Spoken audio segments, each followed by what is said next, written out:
नमस्कार दोस्तों, आशा ही नहीं पूरा विश्वास है कि आप बहुत ही स्वस्थ होंगे, सकारात्मक होंगे।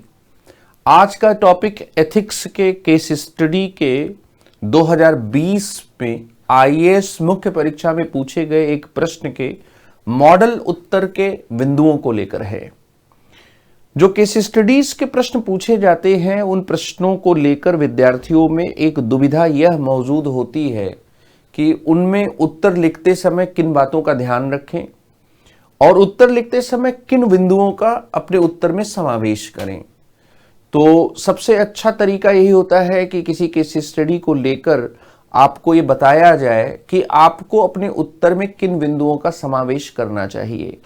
आईएएस 2020 में एक केस स्टडी पूछी गई थी।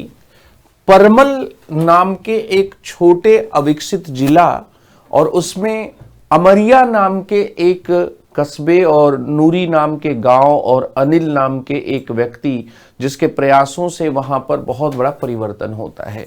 तो आइए इस केस स्टडी में दी गई घटनाओं से, दी गई बातों से गुजरते हैं। परमल एक छोटा लेकिन अविकसित जिला है।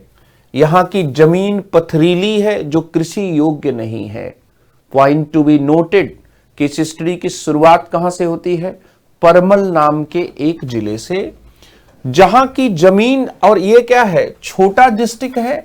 यहां पर ये ध्यान देना है कि ये एक छोटा डिस्ट्रिक्ट है लेकिन यह अविकसित है, अविकसित जिला है, जमीन पथरीली है, कृषि योग्य नहीं है।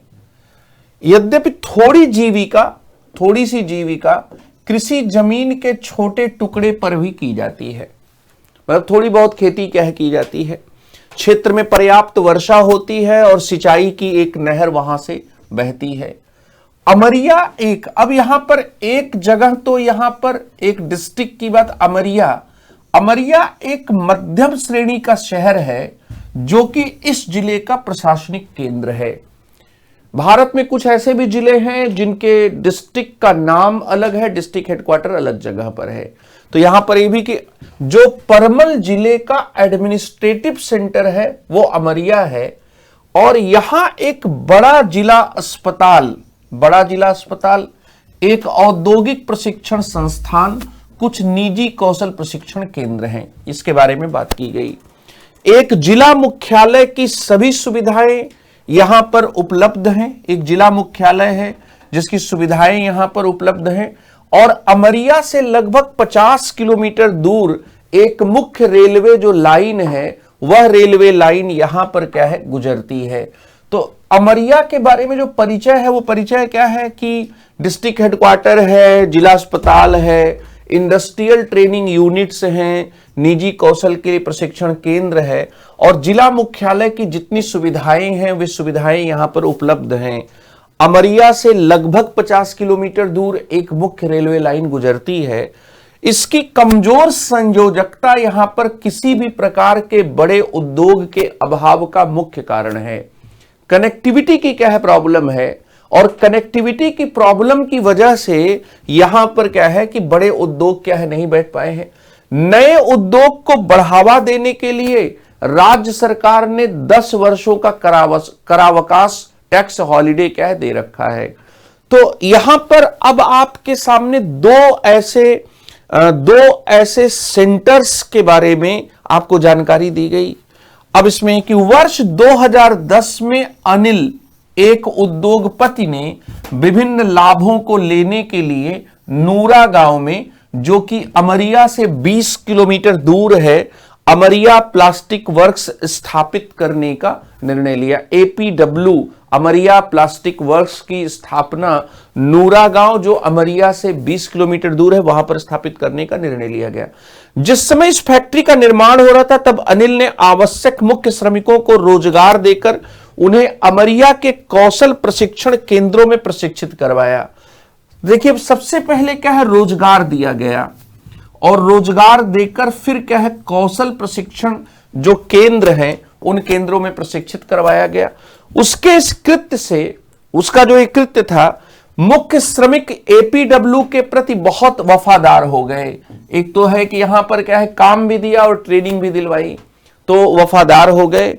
नूरा गांव से ही, जो नूरा गांव है से ही सभी श्रमिकों को लेकर एपीडब्ल्यू ने 2011 में उत्पादन प्रारंभ किया। जो एपीडब्ल्यू है उसमें उत्पादन प्रारंभ किया।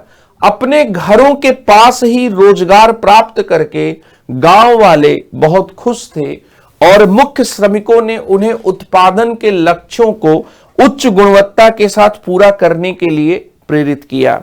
एपीडब्ल्यू ने बहुत लाभ कमाना प्रारंभ किया, जिसका एक बहुत बड़ा भाग नूरा गांव में जीवन स्तर को सुधारने के लिए उपयोग में लाया गया।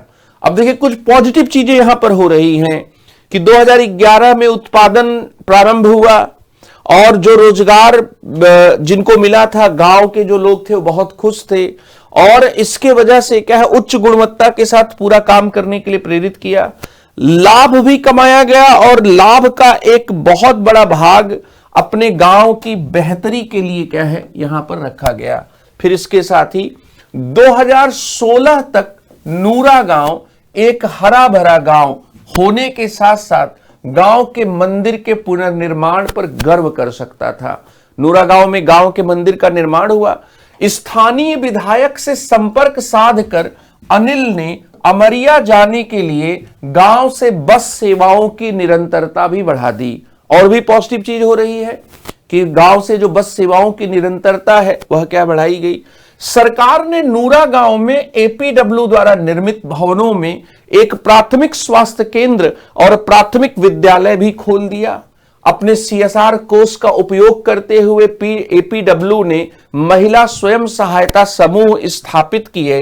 गांव के बच्चे को प्राथमिक शिक्षा के लिए उपदान प्रदान किया और अपने कर्मचारियों और गरीबों के उपयोग के लिए गरीबी एक रोगी वाहन प्राप्त किया। तो यहां पर है कि सेल्फ हेल्प ग्रुप स्थापित करना, सीएसआर कोष के उपयोग की यहां पर बात की गई, प्राथमिक शिक्षा के लिए मदद करना और इसके साथ ही रोगी वाहन प्राप्त करना।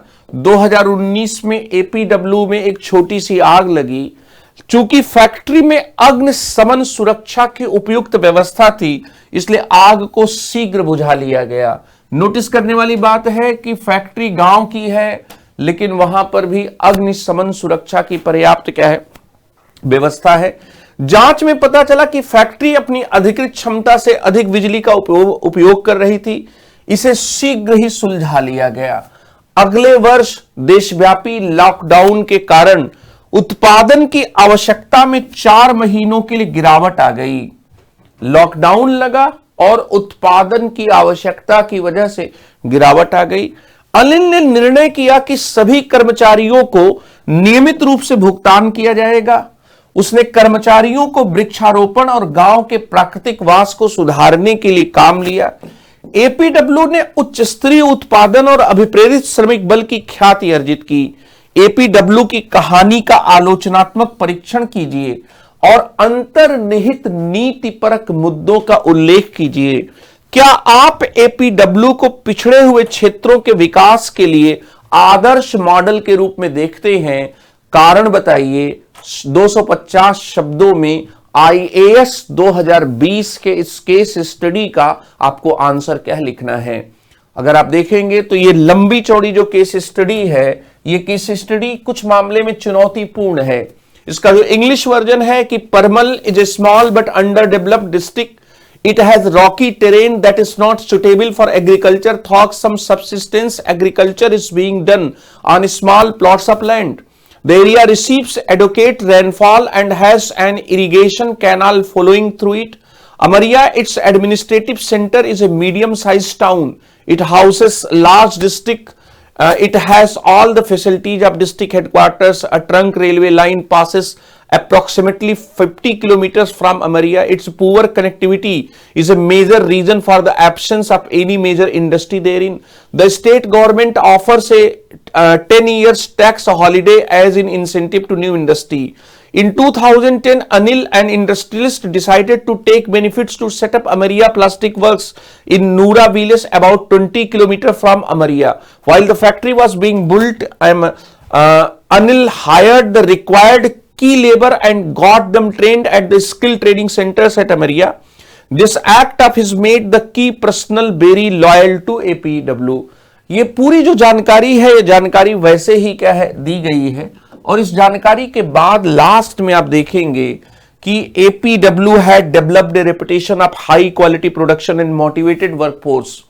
इससे बड़ी उपलब्धि कुछ नहीं हो सकती कि आपका उत्पादन भी अच्छा और आपके श्रमिक आपके लिए क्या है, आपके श्रमिक आपके लिए वफादार हों। Critically analyse the story of APW and state the ethical issues involved. Do you consider APW as a role model for development of backward areas. तो ये जो केस स्टडी है, ये जबरदस्त केस स्टडी है, और इस जबरदस्त केस स्टडी में आंसर्स क्या आप लिखेंगे इसकी मैं चर्चा आपसे करूंगा। तो यहां पर देखिए कि IAS 2020 में अमरिया प्लास्टिक वर्क्स की जो केस स्टडी, APW की जो केस स्टडी जो पूछी गई है, इस केस स्टडी में मॉडल आंसर जो होगा, जो मॉडल आंसर के जो पॉइंट होंगे वो पॉइंट क्या क्या होंगे, ये मैं आपसे डिस्कस करने जा रहा हूं। इस केस स्टडी में आप ऐसे देखेंगे कि 3 प्रश्न हैं। पहला प्रश्न है कि APW जो APW है उसका आलोचनात्मक परीक्षण करना है। APW का आलोचनात्मक आपको क्या है, परीक्षण करना है, एक ये चीज है। दूसरा यहां पर जो प्रश्न है वो दूसरा प्रश्न क्या है, वह दूसरा प्रश्न यहां पर है कि नीतिपरक मुद्दे क्या हैं, इसमें इथिकल इश्यूज कौन कौन से इन्वॉल्व्ड हैं। और तीसरा प्रश्न यहां पर है कि क्या आप APW को आदर्श के रूप में, एक मॉडल के रूप में देखते हैं, और अगर हां तो आप उसका कारण क्या है बताइए। इसके 3 प्रश्न हैं जिनको 250 शब्दों में क्या है आपको लिखना है। सबसे पहले आलोचनात्मक परीक्षण की बात करें तो आलोचनात्मक परीक्षण में पॉजिटिव निगेटिव दोनों चीजें बताई जा सकती हैं। आलोचनात्मक परीक्षण में यहां पर क्या है कि APW के द्वारा जो यहां पर क्रिटिकली एनालाइज करिए, तो क्रिटिकली एनालाइज करने में कमी भी हम बताते हैं। जैसे APW के द्वारा उत्पादित जो प्लास्टिक का बाजार है, उस प्लास्टिक के बाजार के को कहां से प्राप्त किया जाएगा, इसकी बात कहीं नहीं बताई गई है अगर नेगेटिव पॉइंट्स को देखें। लेकिन इसके साथ ही इसमें पॉजिटिव पॉइंट्स क्या है, बहुत हैं। जैसे यहां पर क्या है कि जो डेवलपमेंट है उसके संदर्भ में 2 नेगेटिव पॉइंट्स हैं। 2 नेगेटिव पॉइंट्स कौन कौन से हैं कि अनिल टैक्स हॉलिडे से प्रेरित होकर, एक अनिल नाम के उद्योगपति नूरा गांव में क्या है वो एक प्लास्टिक की फैक्ट्री क्या है लगाते हैं। तो इसका मतलब कि जो टैक्सेशन से संबंधित चीजें हैं वो चीजें इसमें एक प्रेरित करने वाला फैक्टर रही। फिर इसके साथ ही यहां पर, तो अब यहां पर आलोचनात्मक परीक्षण करने में अगर हम लोग पहले नकारात्मक बिंदुओं को बात देखें तो करावकाश जो है वह प्रेरक कारक रहा है। एक पिछड़े जिले में उद्योग की स्थापना के संदर्भ में नॉर्मली ये प्रेरक कारक ठीक है, लेकिन है तो ये टैक्स हॉलिडे में ही, और जैसे ही आप टैक्सेशन वगैरह करेंगे तो नई कंपनियां एस्टैब्लिश होने के लिए फिर इस तरह के क्षेत्रों में नहीं जाएंगी। एक तो ये बात है। दूसरी बात है कि इसमें बहुत आदर्श उत्तर में आप आदर्श जो दिखता है वो ये दिखता है कि आपने प्लास्टिक का बाजार कहां से प्राप्त किया, कि कंपनी आपकी मुनाफे में आ गई। अब इसमें हम एजम्पशन कर सकते हैं कि हो सकता है कि APW खेती के, किसानी के पाइप्स वगैरह बना रही हो, लेकिन APW के द्वारा यहां पर जो विनिर्मित प्लास्टिक है, उस विनिर्मित प्लास्टिक के उत्पादन का जो मुद्दा या बाजार का जो मुद्दा है वो भी इसमें एक कमजोर पक्ष है।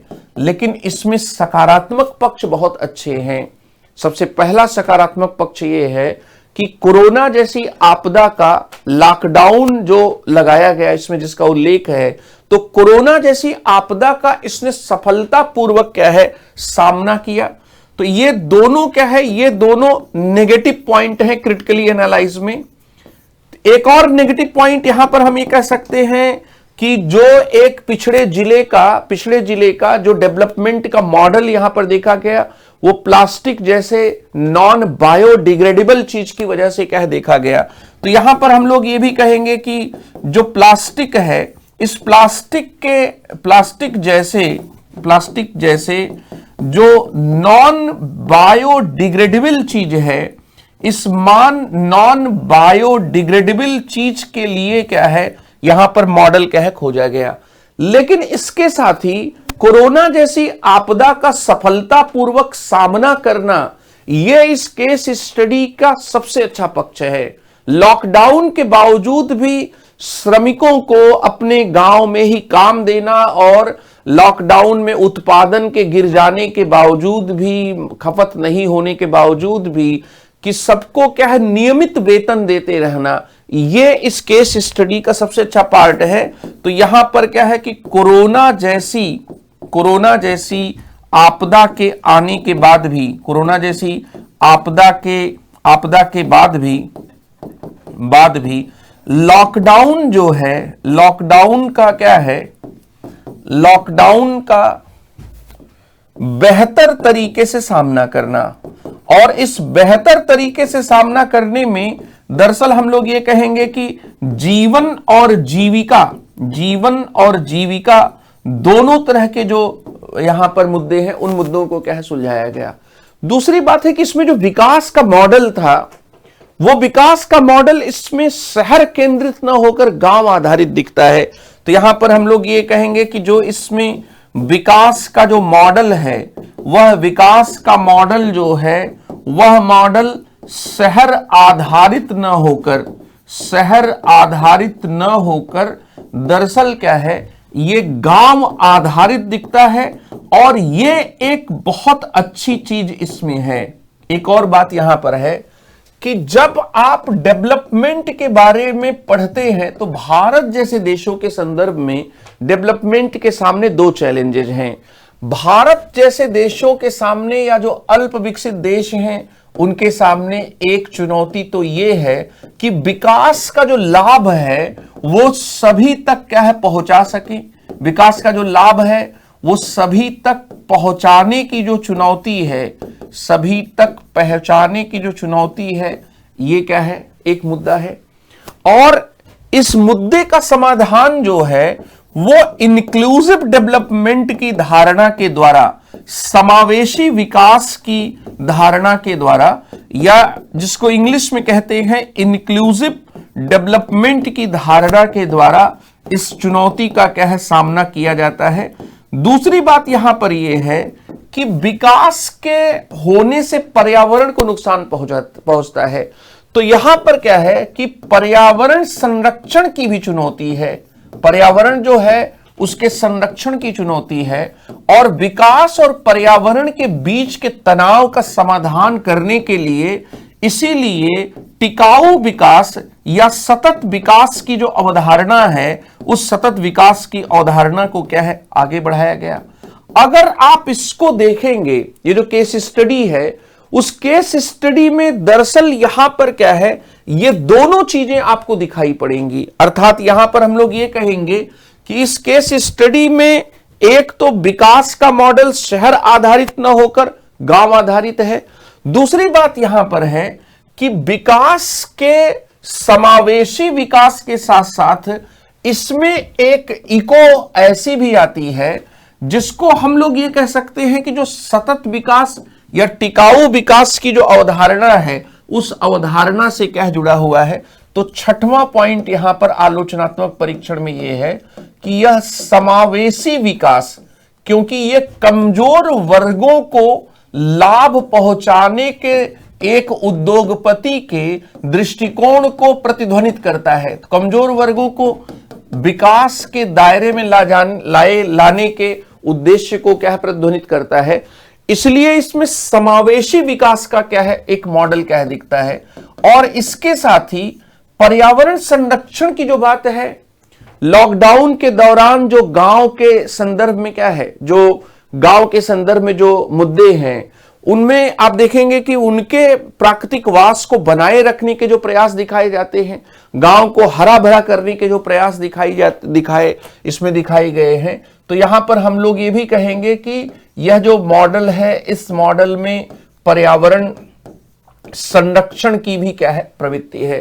तो इन सब दृष्टियों से अगर देखा जाए, इन सब पॉइंट से अगर देखा जाए, तो यह जो मॉडल है, इस मॉडल में इसका आलोचनात्मक परीक्षण किया जाए तो आलोचनात्मक परीक्षण करने में ये सब इसमें क्या है, दिखाई पड़ता है। लेकिन इसके साथ ही इस प्रश्न का एक दूसरा हिस्सा भी है और वह हिस्सा ज्यादा इंपॉर्टेंट है। और इस केस स्टडी का जो दूसरा पार्ट है, वो दूसरा पार्ट ये है कि अंतर्निहित जो है, जो नीतिपरक मुद्दे हैं, वो अंतर्निहित नीतिपरक मुद्दे क्या हैं, इसको भी हमें यहां पर देखना है। सबसे पहला मुद्दा यहां पर यह है कि इसमें एक सामुदायिक कल्याण का विजन दिखता है। महिला सशक्तिकरण के द्वारा लिंग भेदभाव को कम करने का प्रयास दिखता है। तो अंतर्निहित नीतिपरक मुद्दे में पहला मुद्दा कि इसमें एक कम्युनिटी जो डेवलपमेंट है, सामुदायिक जो विकास है, इस सामुदायिक विकास का एक इसमें क्या है, विजन दिखता है। सामुदायिक विकास का विजन, या हम कह सकते हैं कि इसमें एक सामुदायिक भलाई की प्रवृत्ति क्या दिखती है। और वो कैसे दिख रही है? गांव के जो स्थानीय कामगार हैं, उन कामगारों को प्रशिक्षित करके रोजगार देकर उनको प्रशिक्षित करवाना, यह एक सामुदायिक भलाई का, स्थानीय भलाई का दृष्टिकोण है। और इसके साथ ही एपीडब्ल्यू की इनकम का बहुत बड़ा हिस्सा गांव के लिए खर्च कर देना, यह भी कम्युनिटी डेवलपमेंट से जुड़ा हुआ है। परिवहन की जो निरंतरता है, वो भी सामुदायिक भलाई से जुड़ा हुआ है। कर्मचारियों और गरीबों के लिए एक जो है मेडिकल वैन या एक पेशेंट जो वैन या एक एम्बुलेंस की जो व्यवस्था है, वह भी क्या है, सामुदायिक भलाई से जुड़ी हुई है। तो यहां पर सामुदायिक भलाई या सामुदायिक जो विकास का जो इसमें विजन है, वो इसमें एक नैतिक अपील पैदा करता है। और इसमें यहां पर हम लोग ये कहेंगे कि गांव के जो कामगार हैं, कामगारों को रोजगार पर रखना और इसके साथ ही रखना और उन्हें प्रशिक्षण प्रदान करना, ये एक कम्युनिटी डेवलपमेंट का एक पॉइंट है। दूसरी बात है कि इनकम का बहुत बड़ा हिस्सा, आय का बहुत बड़ा जो हिस्सा है, वह हिस्सा जो है, बहुत बड़ा हिस्सा यहां पर गांव के लिए खर्च कर देना, गांव के लिए खर्च करना, ये एक दूसरा पॉइंट है, जो दूसरा पॉइंट है। इसके साथ ही गांव के लोगों के लिए परिवहन के साधन क्या है, जुटाना, एम्बुलेंस की व्यवस्था करना, जो एम्बुलेंस है उस एम्बुलेंस की व्यवस्था करना, ये सब सारे जो प्रयास हैं, ये सारे प्रयास दरअसल इस बात को बताते हैं कि सामुदायिक भलाई का मुद्दा है। नैतिकता की शुरुआत तभी होती है जब व्यक्ति अपने स्वार्थ से ऊपर उठकर दूसरों की भलाई के बारे में सोचता है। विवेकानंद ने यह बात कही थी और विवेकानंद जी की यह जो बात है वह यहां पर अक्षरशः क्या लागू होती है। तो एपीडब्ल्यू की स्थापना करने वाले, अमरिया प्लास्टिक वर्क्स की स्थापना करने वाले अनिल नाम के उद्योगपति के प्रयासों में एक सामुदायिक भलाई का विजन दिखता है। अन्ना हजारे साहब जब सेना की नौकरी के बाद जब अपने गांव वापस रालेगांव सिद्धि पहुंचे, तो उन्होंने गांव की पूरी तस्वीर बदल दी थी। गांव में पूरी हरियाली का जो आज जो रालेगांव सिद्धि जैसा दिखता है, वैसा सूखे की वजह से जब अन्ना हजारे वहां पर पहुंचे थे तो वो नहीं था। उन्होंने जल संरक्षण के लिए तमाम परंपरागत प्रयास किए और गांव में उत्पादन, खेती के द्वारा उत्पादन और उत्पादकता को बढ़ाकर उन्होंने कम्युनिटी डेवलपमेंट का एक ऐसा मॉडल पेश किया जिससे पूरे गांव की जो तस्वीर है, वह तस्वीर क्या है, यहां पर क्या है, तस्वीर क्या है, बदल गई। तो यह सामुदायिक कल्याण का क्या है, विजन था, जो यहां पर भी क्या है दिखता है। दूसरी बात है कि महिला सशक्तिकरण के द्वारा लिंग भेदभाव को कम करने का जो प्रयास है वो भी इसमें एक अंतर्निहित नीतिपरक मुद्दा है। तो हम लोग नेक्स्ट पेज पर यहां पर देंगे कि जो दूसरा यहां पर तरीका अंतर्निहित नीतिपरक मुद्दा है वह यह है कि इसमें आप देखेंगे कि महिला सशक्तिकरण के द्वारा, महिला सशक्तिकरण के द्वारा लिंग भेदभाव जो होता है, जो लिंग भेदभाव को कम करने का प्रयास, और ये कम करने का प्रयास कहां पर दिखता है, जब महिलाओं के लिए एक उद्योगपति के द्वारा स्वयं सहायता समूह क्या बनाया जाता है। महिलाओं के लिए बनाया गया जो स्वयं सहायता समूह है वह भी इस बात की कहीं ना कहीं पुष्टि करता है। तो यह हुआ दूसरा पॉइंट। तीसरी बात यहां पर है कि देखिए, नेतृत्व करना भी एक नैतिक गुण है, और नेतृत्व करने वाला व्यक्ति अपने कार्यों से, अपने गुणों से, अपने विजन से लोगों को अपना फॉलोअर बनाता है। नेतृत्व हर क्षेत्र में होता है, केवल राजनीति में ही नेता नहीं होते। दरअसल सामुदायिक विकास से लेकर आर्थिक दुनिया तक जितने भी हम कार्य देखते हैं वहां पर भी एक नेतृत्वकर्ता आप हर क्षेत्र में कह पाएंगे। तो एक नेतृत्व करने का भी गुण यहां पर आपको दिखाई पड़ेगा, और यह नेतृत्व करने का गुण किस संदर्भ में है?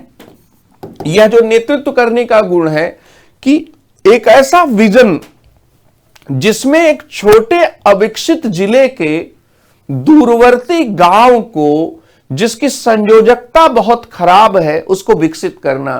तो यहां पर नेतृत्व करने में क्या है कि एक विजन के द्वारा, एक दृष्टिकोण के द्वारा, एक विजन के द्वारा नेतृत्व करने का उदाहरण है। यह नेतृत्व करने का उदाहरण है, और इस उदाहरण में आप ये देखेंगे कि आर्थिक रूप से अपने पास सब कुछ रखने की प्रवृत्ति नहीं है।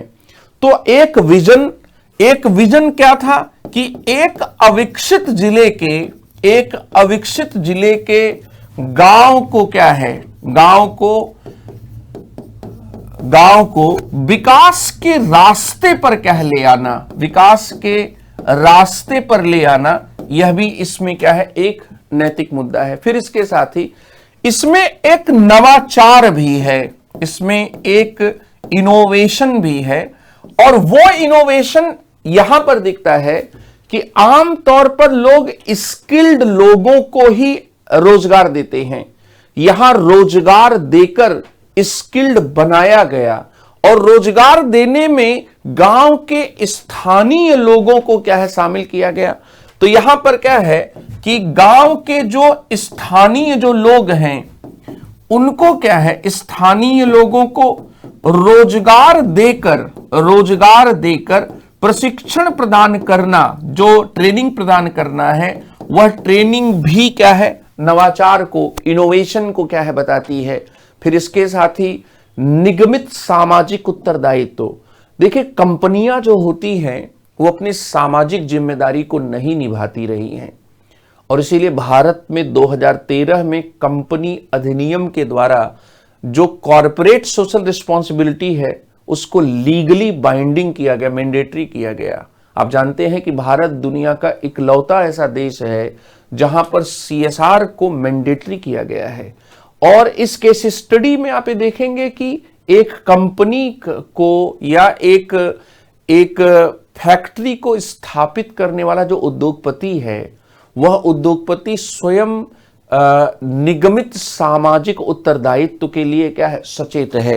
तो यहां पर हम लोग पांचवा पॉइंट यहां पर लिखेंगे कि जो कंपनी है या जो इसमें CSR है, CSR कॉर्पोरेट सोशल जो रिस्पॉन्सिबिलिटी है, इस कॉर्पोरेट सोशल रिस्पॉन्सिबिलिटी के लिहाज से भी देखें तो यहां पर यह क्या है, इसमें एक बहुत बड़ा नैतिक मुद्दा है। दरअसल हम लोग ये कहेंगे कि कॉर्पोरेट गवर्नेंस की जो आजकल हम लोग बात करते हैं, तो कॉरपोरेट गवर्नेंस में हम केवल यही नहीं कहते कि कंपनियां किसी देश के कानूनों को, नियमों को, इनको भली भांति पालन करें। कॉरपोरेट गवर्नेंस में हम ये भी कहते हैं कि कंपनियां दरअसल उत्तरदायी बने अपने निवेशकों के प्रति, अपने उपभोक्ताओं के प्रति, अपने कर्मचारी जिन उत्पादों को बनाती है उन उत्पादों को खरीदने वाले उपभोक्ताओं के प्रति, और कंपनियां अपने जो कर्मचारी हैं उनके प्रति क्या है, उत्तरदायी बने।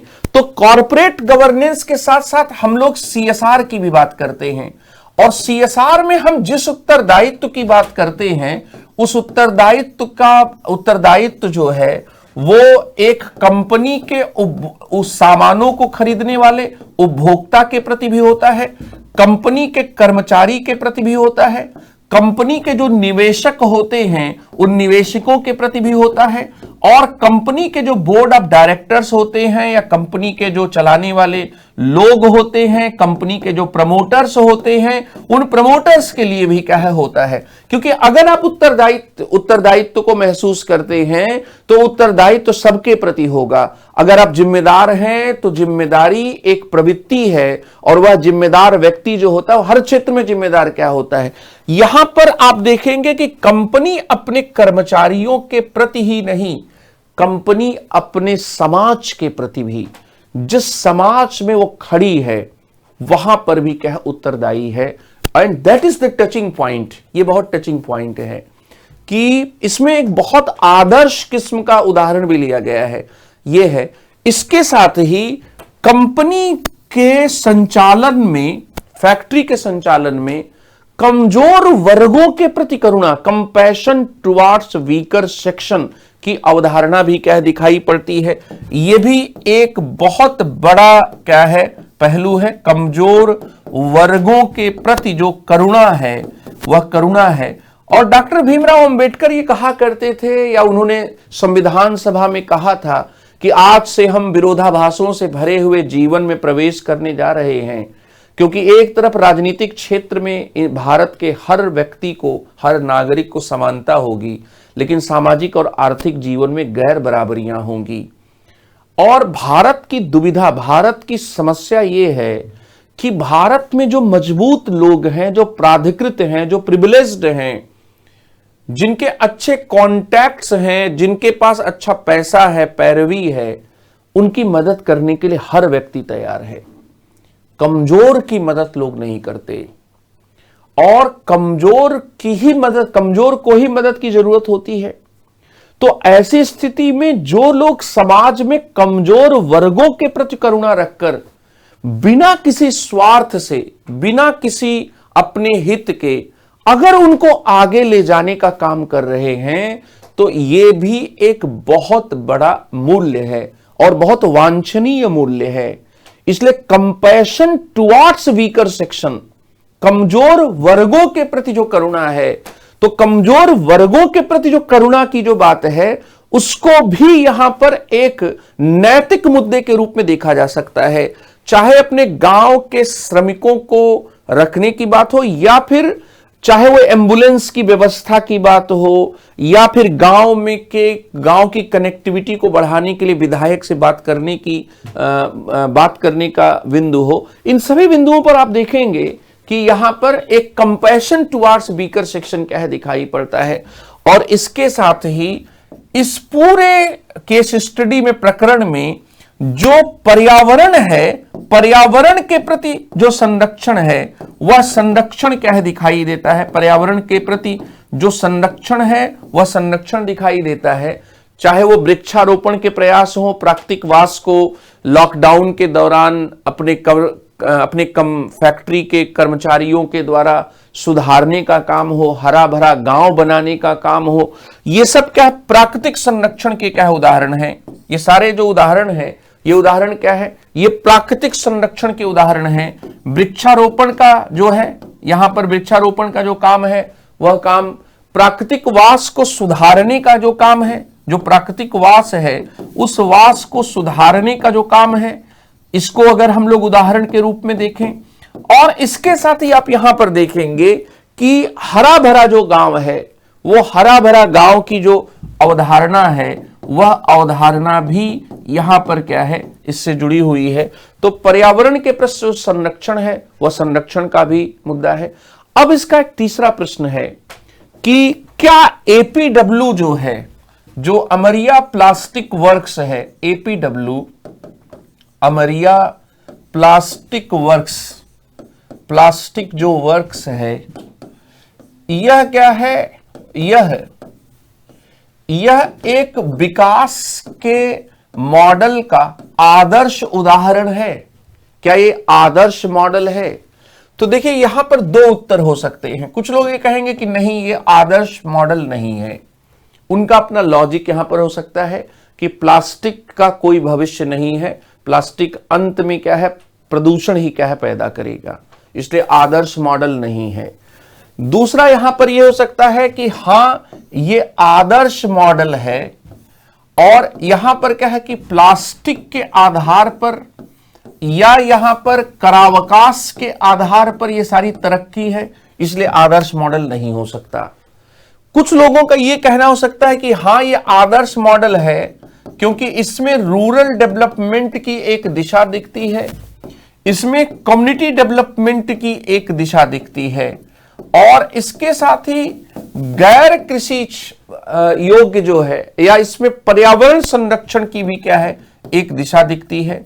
तो यहां पर इन पॉइंट के आधार पर हम लोग ये बात क्या है कह सकते हैं। इसके साथ इसमें समावेशी विकास के साथ क्या है यहां पर एक दिशा दिखती है। और एक तीसरा उत्तर भी हो सकता है कि हां ये आदर्श मॉडल है लेकिन इसमें कुछ और बातें अपनाई जानी चाहिए, इसमें संशोधन के संदर्भ की, जैसे कि ये जो मॉडल है ये रिप्लिकेट हो, इसलिए बहुत से लोगों को या कुछ इसमें और चीजें जोड़नी चाहिए। लेकिन मुझे लगता है कि विकास का ये आदर्श मॉडल है, ग्रामीण विकास, सामुदायिक विकास और पर्यावरण संरक्षण के दृष्टि से। तो ऐसे जो प्रश्न आते हैं, इस तरह के जो प्रश्न आएंगे, उसमें केस स्टडीज का आंसर आपको इस प्रकार से क्या है देना है। ये एक चैलेंजिंग केस स्टडी थी जिसके पॉइंट्स आपको जब बताए गए होंगे तो इसके बाद आप और इस तरह की केस स्टडीज का आंसर देने में सक्षम होंगे। बहुत बहुत धन्यवाद।